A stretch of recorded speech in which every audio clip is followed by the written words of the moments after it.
Hi everyone, my name is Vince Gelman. Thank you so much for being with me today. Thanks for visiting my channel.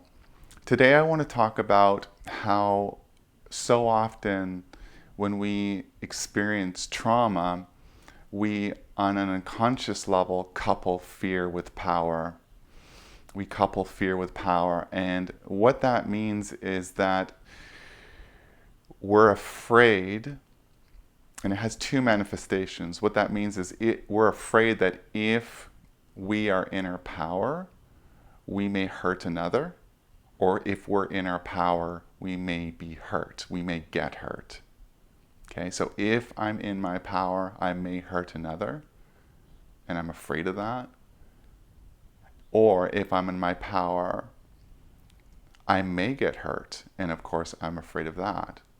And and so that if there was an image, if I was to show you a physical image of what coupling looks like, it's this: power, fear, they're coupled. They're coupled. So the journey of healing is actually uncoupling the two so that you can be in your power and you're not afraid of hurting others or being hurt. So it's the journey, healing's the journey of uncoupling. So the more you heal your fear, the more it actually naturally releases itself from your power, you could say. Technically, your power is invincible, just like the innocence of your Holy Spirit is invincible. Your higher self ultimately is invincible. But we're still working in the relative realm of the human experience. So there's a way that our fears and our beliefs can influence our power. And I should speak about the beliefs as well, because so one belief is, I've said, if I'm in my power, I will hurt another. Another is, if I'm in my power, I will get hurt. So within that, there's a belief of power is unsafe. Power is unsafe. So that's another coupling where we couple power with lack of safety.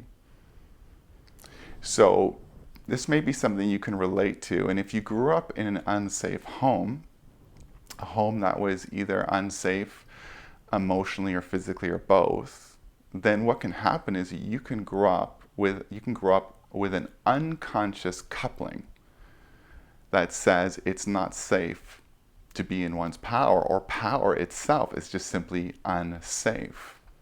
And that if I'm in my power, I may hurt another, or if I'm in my power, I might get hurt. For some people, it's actually both. They may have both couplings, or both couplings, both couples. You understand what I'm saying? So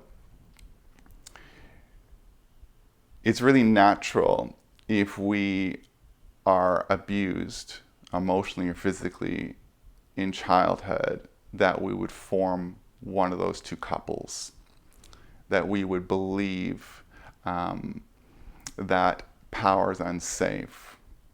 So it's that coupling can form through what we experience directly, what's happening to us directly, such as a father or a mother hitting us, and then we couple power with being unsafe, because it could lead to us being hurt. Or we may create that belief system, that coupling, because of what we experience or witness that is indirect. So for instance, we may witness our parents fighting, or our parents hitting our siblings, or even our pet. So, and this can also include experiences with grandparents, aunts, uncles, parents, or the friends, the parents of our best friends, a close friend in childhood. We may go visit our friend, and their parent does something to us in childhood. This can also happen at school. And I also want to say that these belief systems, these couplings, also just come from living in a very toxic world, where violence is glorified, is probably the right word. Certainly in our entertainment industry, we see it on the news. And there's many reasons why, given what we see on our screens or feel in the collective consciousness, there's many reasons for us to disassociate in some ways from our power, for us to not want to be powerful because we're afraid it could hurt others, or we may get hurt.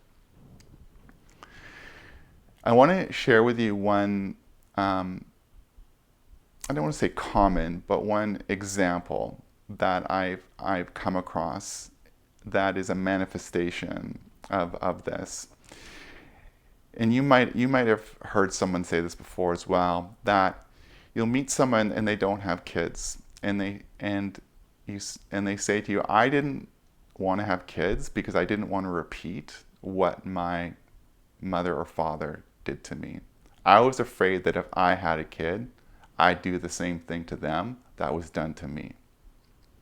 So that's an example of fear being coupled with power.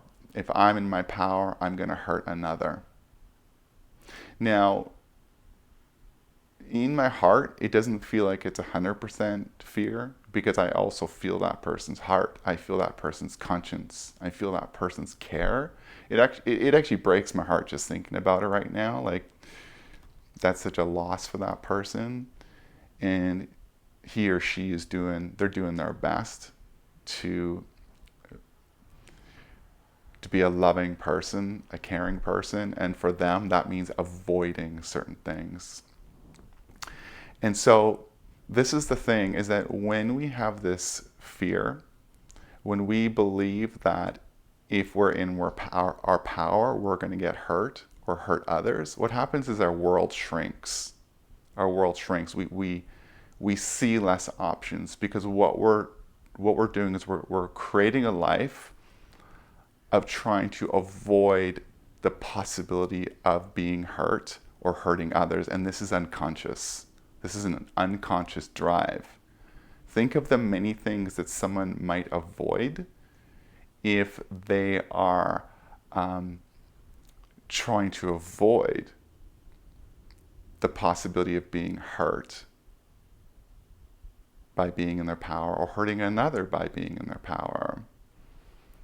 They may have a hard time expressing themselves too much. They don't want to assert themselves because they're afraid if they're too assertive, they may hurt another person, because they grew up with a parent who was aggressive in how they expressed themselves. And that memory, that painful memory, still lives inside.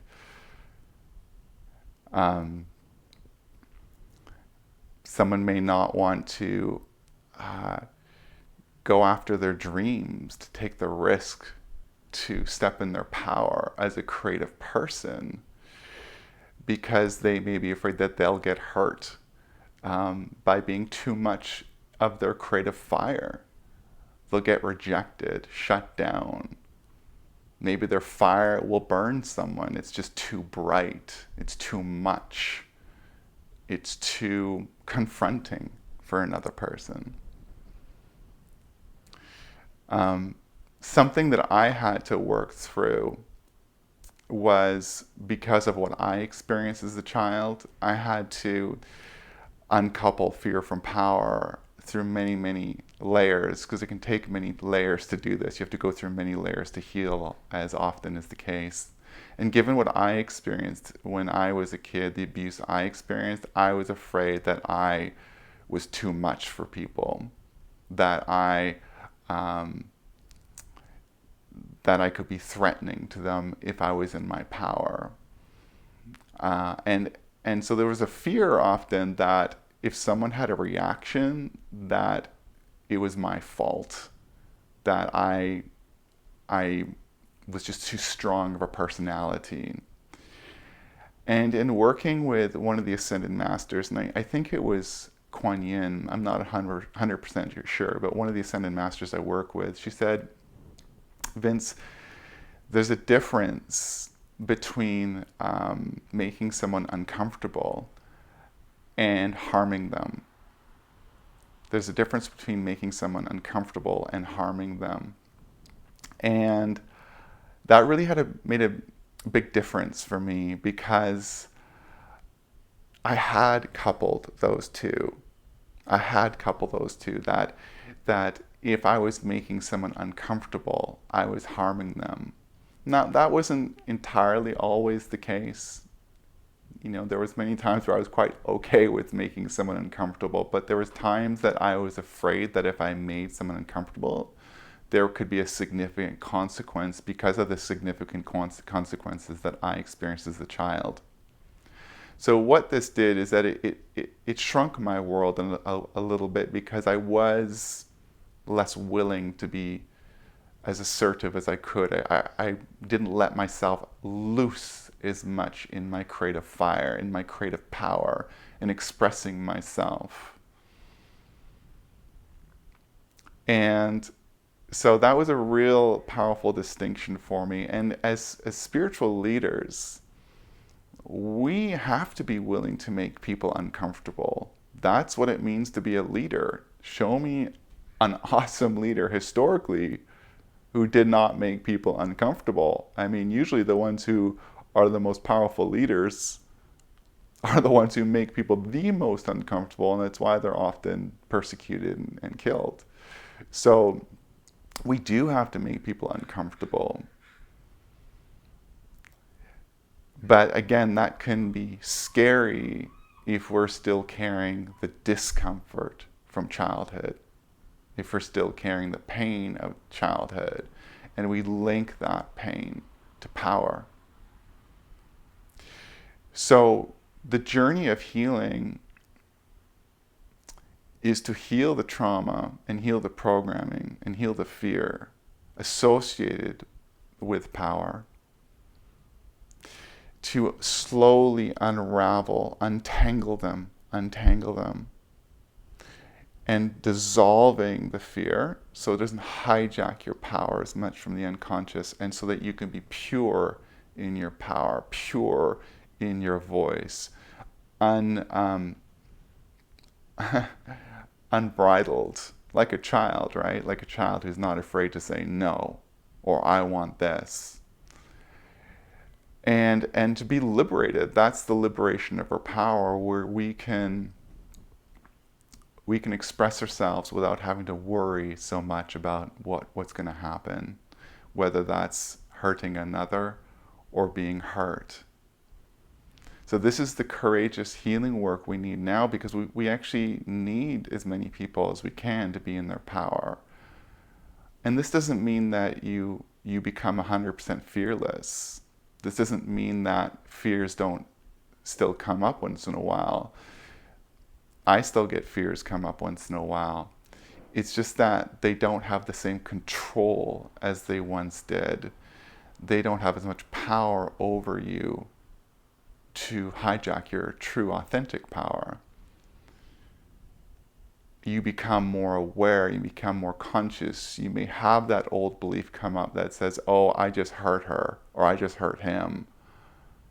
It's my fault. You may still have that wiring light up in your mind, but you can catch it. You can become conscious of it and say, oh, there's that old story. I don't need to believe it. I can trust that I was authentic in my power. I was in integrity in my power. I was humble and I was kind. And someone's uncomfortable because of what I said, and that has nothing to do with me. That's to do with them, because they just might not be ready for what I have to say. And there's going to be no consequence to me. There's going to be no backlash. I'm not going to get hurt. Something bad is not going to happen to me because of this.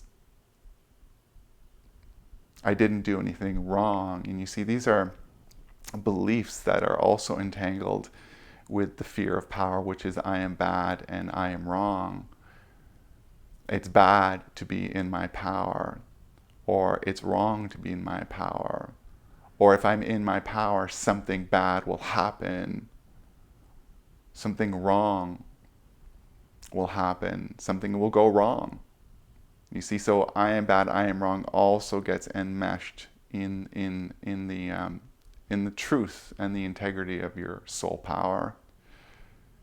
So this is courageous healing work, everyone. This is the work that we all need to do, in my opinion, to become spiritual leaders and to help rebirth the consciousness on the planet, to help everyone awaken, because that's what these times are about.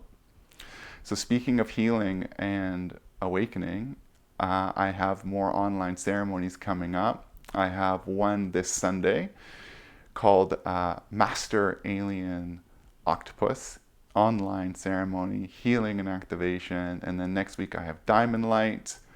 And I have on Saturday, I have Holy Order of Kings. Sunday, I have the Dove of Peace. So these are all healing and peace, Dove of Peace. So these are all healing and activations. There's 77 Canadian, there's 75 minutes.